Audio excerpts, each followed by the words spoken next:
your squeeze page, or you can call it a landing page or capture page. You are trying to sell the opt-in. In other words, 100% goal is get them to enter their name and email address, whatever information you're trying to collect.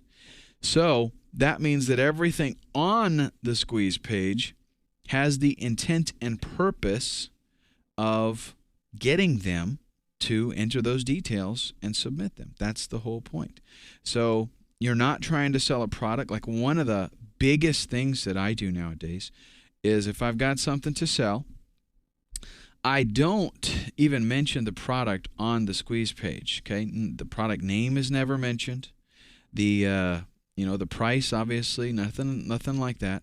What I've done is I've created a little mini course, a video course that they can watch, that's going to give them some really valuable information that's related in that niche. So I know that if they would be interested in this certain product, then they would be interested in receiving the information that I have. So I've created the mini course, and what I'm selling is the opportunity for them to learn, to better themselves. People tend to buy.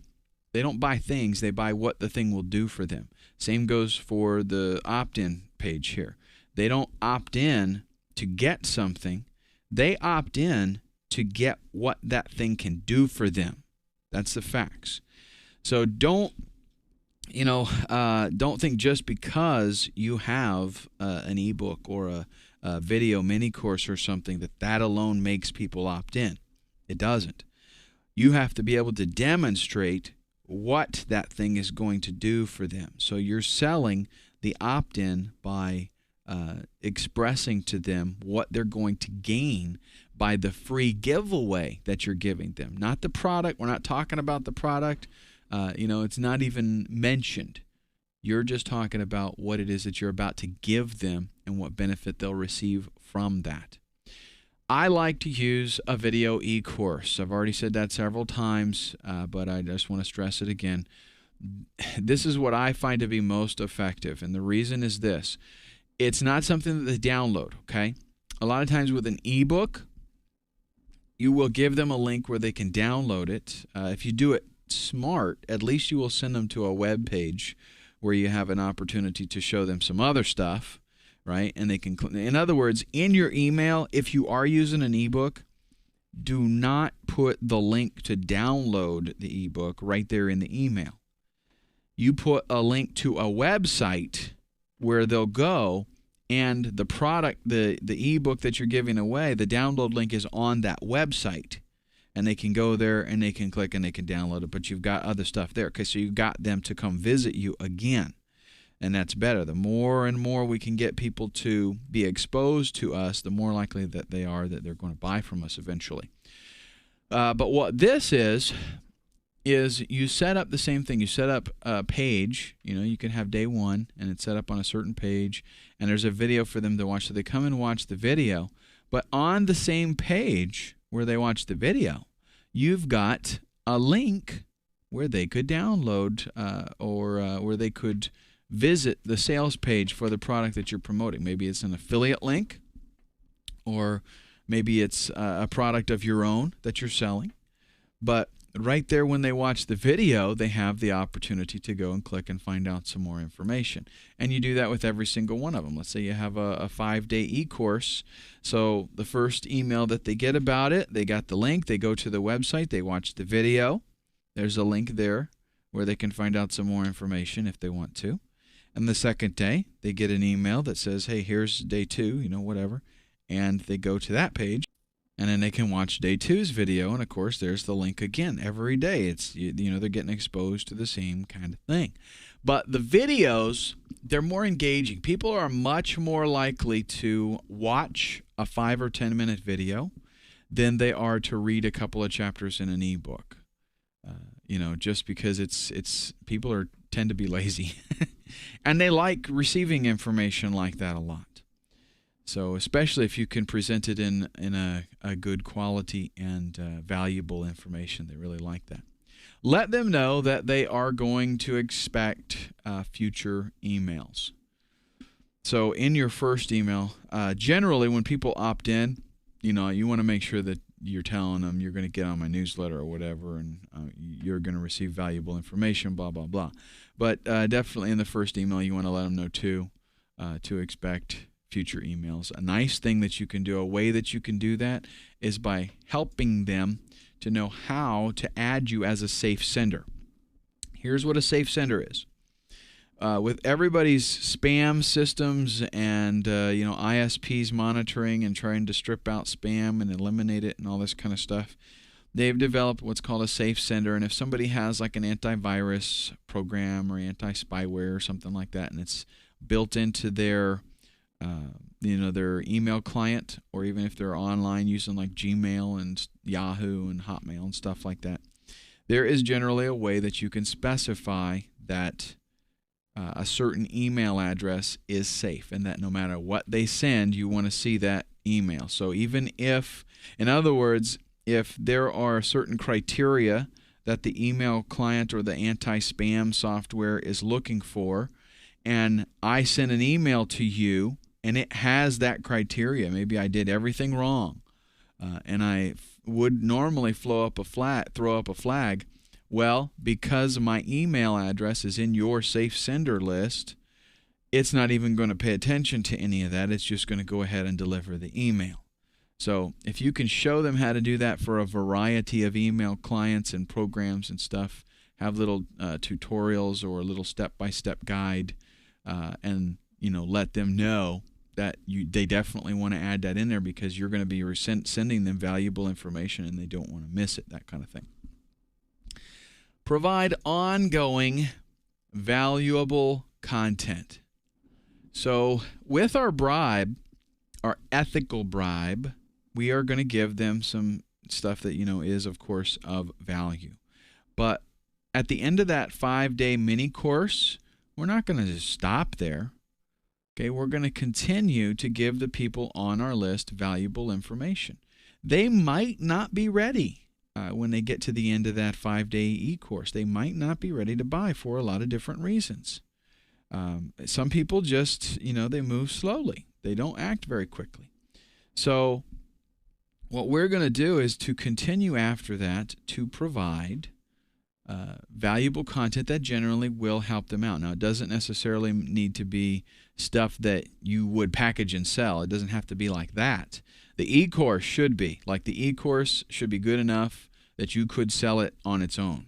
Okay, but this is just going to be helpful information to help them along the way, give them more, of a better view of you, because you're constantly just building your relationship. That's all that this email stuff is all about, is you building your relationship with them so that they trust you more and trust your advice. Here, I want to talk about the actual content of the emails. 300 words maximum length. And you might creep over that just a little bit if you have. I'm not saying if you finish an email that's 305 words, you have to cut the last 5 words off. Don't take it to that extent, but you want to stick to right around 300 words. Don't make it too long. And I'm not saying you have to do 300 words, by no means. Some of the most successful emails are very short. Maybe you did a video. As a matter of fact, I've got a good marketing buddy that what he typically does when he wants to promote something is he shoots a nice video and talks, to the people about the product and why he's promoting it. And in his actual email, it may be 15, 20 words that goes out. And then it gives them a link to where they can watch the video and they can find out some more information. He gets a really good response from that kind of thing. So it doesn't have to be long, but definitely you don't want it more than 300 words. 80% of your emails should be 100% content.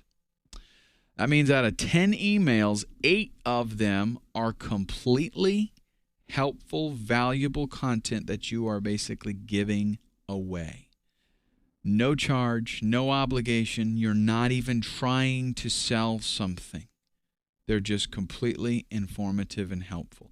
If, some marketers make the mistake of the only time people hear from them is when they're selling something. and it doesn't work. Response rates go way down.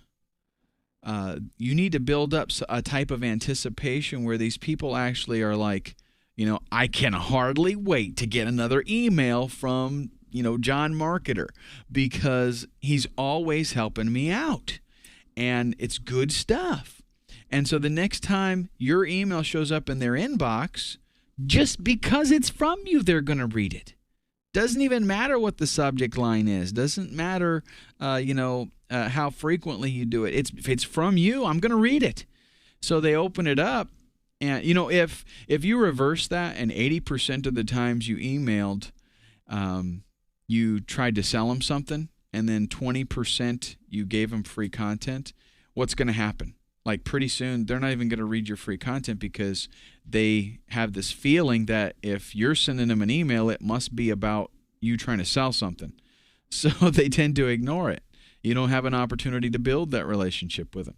But if 80% of the stuff that you send out is free, helpful, informative content that they value, then they're going to read it. And then you will, of course, get them with the 20% that you send out that's, hey, I need you to buy some stuff from me so I can stay in business. That kind of thing. 100% personality. Make sure that you shine forth in all your splendid glory. Be yourself, folks. That's what it's all about, because that's what sells. People act on emotion. Don't forget this. So in your emails, what you want to do is try to provoke emotion if you can, because there's actually, I did a training on left and right brain kind of things. It was actually on decision making, but one of the things that I discovered in doing research for that project was that your right brain, which makes emotional kind of actions, it reacts emotionally. Your left brain is logical, right? Well, your right brain actually starts to work on a problem 0.4 of a second before your left brain. So it gets kind of a jump. So that's why a lot of times when we see something come up, we make a quick decision and then we stop and think about it for a minute. Because the right brain said go, and then the left brain caught up and said, hey, hold back now. Hold on a second.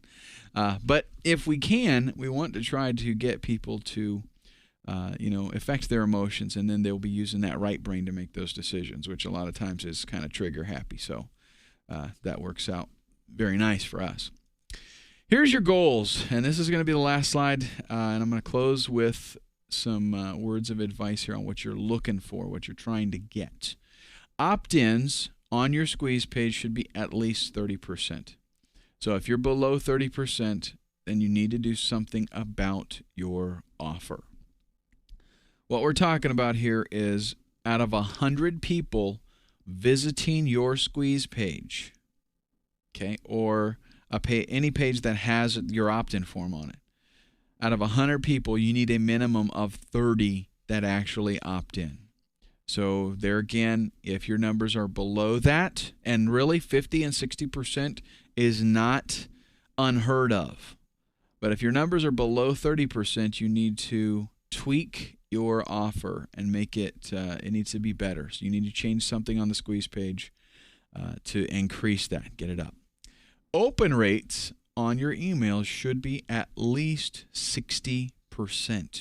And I know that's going to sound like a shocker, but listen, if you're doing this right, if you are providing the kind of information that you should be, and you're doing your marketing homework, then that's the kind of open rate that you should get. Fact is, we will have deliverability issues pop up. We will catch people that are on vacation and they're not there to get their emails.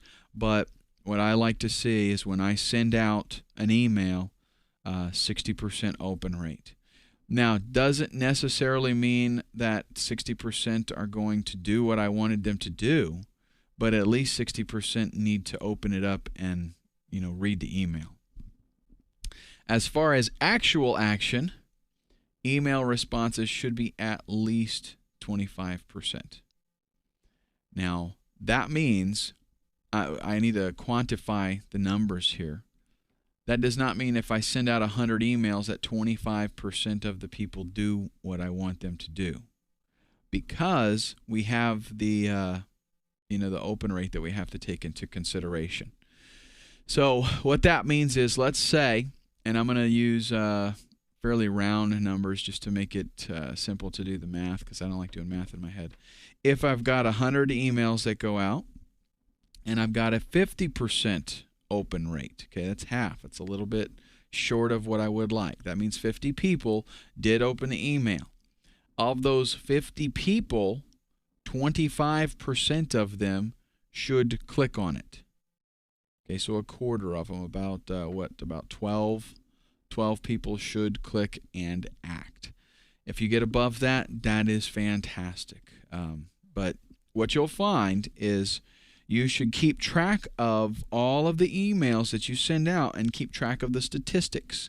So what you do is, in your swipe file, you can create a swipe file specifically for your stuff. So you send out an email and you send it out to your list. Maybe you got 5,000 people on your list, and you get a 65% open rate. Okay, fantastic. And then you get, out of those that opened it, you get a 40% response. People click on the link and do what it is that you wanted them to do, which is, click on the link. That doesn't mean your sales are that high, right? It just means that people actually did click on it. Well, what you want to do is keep track of that, and maybe even if you want, you can go to the extent of making an Excel spreadsheet to say, okay, here was my subject line, here was how many people I sent to, here is the open rate, and here is the response rate. This percentage of people clicked on it. Well, the next time you send out another one, maybe it bombs and you got a 10% open rate, and the email response was like 5%. It was just ridiculous. So what you want to do is keep track of that kind of stuff and analyze it and look at, okay, this one here worked. Why did it work? And this one here didn't work. Why didn't it work? And that will, definitely make you a better marketer, make you a better email marketer. All right, so I wish you the very best in getting maximum cash from your email list. Thank you so much for joining me, and squeeze the trigger and ride the bullet.